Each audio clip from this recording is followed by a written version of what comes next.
नमस्ते। कक्षा 7। भल्लूकस्य पुच्छम किमर्थम नास्ति, भालू की पूछ क्यों नहीं होती। एक बार पुनः पाठ का शीर्षक है भालू की पूछ क्यों नहीं होती। भल्लूकस्य पुच्छम किमर्थम नास्ति। ग्रीष्म अवकाशा अस्ति, गर्मी की छुट्टी है।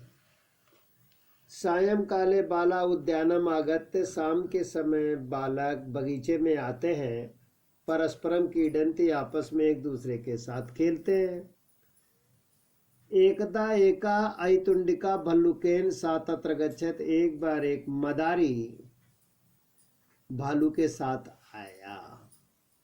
सा स्व डमरूम वाद्यत, उसने अपना डमरू बजाया। बाला डमरू शब्दम श्रुत्वा, बालक डमरू की आवाज सुनकर तत्र गच्छन्ति, भालू वाले के पास आ गए। बाल समूहम दृष्टवा ऐतुंडिका भल्लुकस्य नृत्यम प्रदर्शति, मदारी ने बच्चों के सामने भालू को नचाना शुरू किया। भल्लुका अपि उत्थाय तस्य निर्देशानुसारम नृत्यम करोति, भालू भी मदारी के आदेशानुसार नाचना शुरू कर दिया। तस्य नृत्यम दृष्टवा सर्वे प्रसन्न भवति, उसके नाच को देखकर सभी बालक खुश हुए। नृत्य से पश्चात एका बालका, नाचने के बाद एक लड़का आया। अहि तुंडिकम पृच्छति, और उसने मदारी से पूछा, भो किमर्थम नास्ति भल्लू का पृच्छ। उसने कहा, मदारी भैया भालू के पूछ क्यों नहीं होती। एक बार पुनः गर्मी का समय, और गर्मी की छुट्टी थी। शाम के समय बालक बगीचे में आए, खेलने लगे।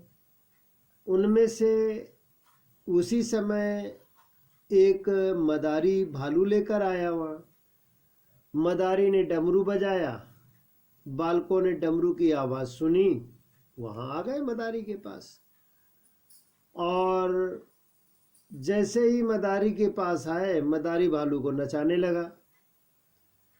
मदारी ने डमरू बजाया, भालू मदारी के इशारे के अनुसार नाचने लगा। उसके नाच को देखकर सभी बालक खुश हुए।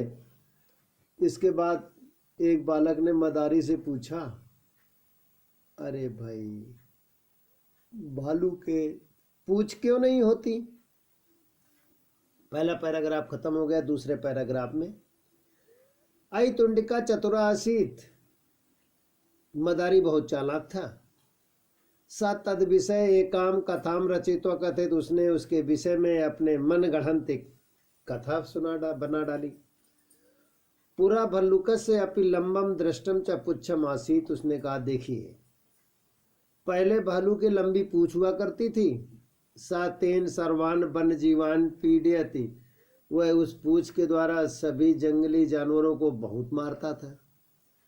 बने तस् श्रृंगाला कुकरा सारसा चा मित्राण आसन, जंगल में सियार कुत्ते और सारस ये सब मित्र थे। एकदा शीत रात्रौ अति हिमा अपतत, तीसरे पैराग्राफ की तैयारी। एक बार सर्दी के रात में बहुत अधिक बर्फ गिरी। कुत्रापि भोजनम न आसीत, कहीं भी कहीं खाने के लिए भोजन नहीं था। श्रृंगाला कुकरा सारसम च आहाराय गच्छन, सियार कुत्ता और सारस भोजन के लिए चल पड़े। ते कुत्रापि मत्स्यान गृहीत्वाने, कहीं से उन्हें मछली मिल गई। तदेव भल्लू का आगत्य अवदत हो, तब भालू आया, उसने कहा, अरे भाई अहम अपि भ्रशम क्षुधिता अस्मि, मैं बहुत भूखा हूँ। श्रृंगाला कहते, सियार बोला, मित्र मिलित्वा मत्स्यान भी भजामा, चलो हम सब मिलकर मछली का बंटवारा करें। परम भल्लू का सर्वान मत्स्यान एकलायो खादित, लेकिन भालू शक्तिशाली था, उसने संपूर्ण मछलियां एक साथ खा ली।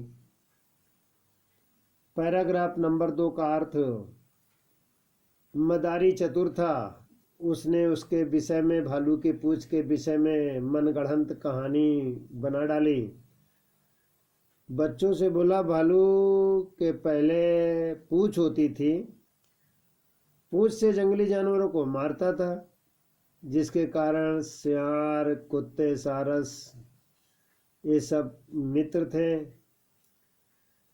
एक बार, तीसरे पैराग्राफ का अर्थ, एक बार रात्रि के सर्दी के समय बर्फ गिरी, कहीं जानवरों को भोजन नहीं मिला। सियार, कुत्ता, सारस सब भोजन के लिए इधर उधर भ्रमण करने लगे। किसी तरीके से सियार, कुत्ता और सारस को कुछ मछलियां मिली, मछलियां ले आए। वो भालू से बोले, मछलियां लेकर जैसे खाने के लिए आए, उसी समय भालू ने कहा कि भाई मुझे भूख लगी है, पूरा खा गया। सब लोग बड़े परेशान हो गए। पहले पैराग्राफ का अर्थ विद्यार्थी लिखेंगे।